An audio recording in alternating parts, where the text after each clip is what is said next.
Swami Vivekananda from India and request him to address us. Swami Vivekananda. Sisters and brothers of America,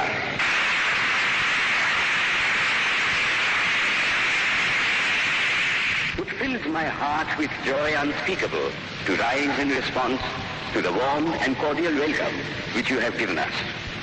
I thank you in the name of the most ancient order of monks in the world. I thank you in the name of the mother of religions. And I thank you in the name of the millions and millions of Hindu people of all classes and sects. My thanks also to some of the speakers on this platform who, referring to the delegates from the Orient, have told you that these men from far-off nations may well claim the honor of bearing to different lands the idea of toleration.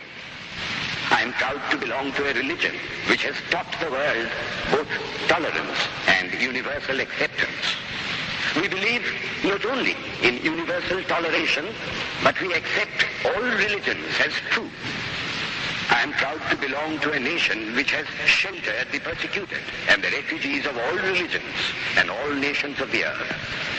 I am proud to tell you that we have gathered in our bosom the purest remnant of the Israelites who came to southern India and took refuge with us in the very year in which their holy temple was shattered to pieces by Roman tyranny. I am proud to belong to the religion which has sheltered and is still fostering the remnant of the grand Zoroastrian nation.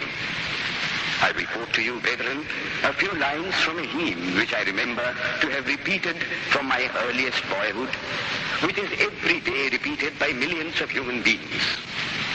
As the different streams, having their sources in different places, all mingle their water in the sea, so, O Lord, the different paths which men take through different tendencies, various though they appear, crooked or straight, all lead to Thee. The present convention, which is one of the most august assemblies ever held, is in itself a vindication, a declaration to the world of the wonderful doctrine preached in the Gita. Whosoever comes to me, through whatsoever form, I reach him. All men are struggling through paths which in the end lead to me.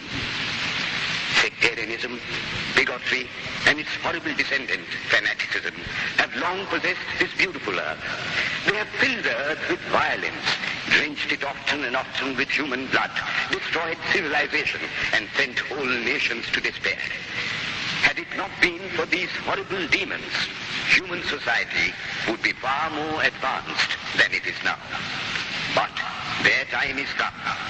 And I fervently hope that the bell that tolled this morning in honor of this convention may be the death knell of all fanaticism, of all persecutions with the sword or with the pen, and of all uncharitable feelings between persons wending their way to the same goal.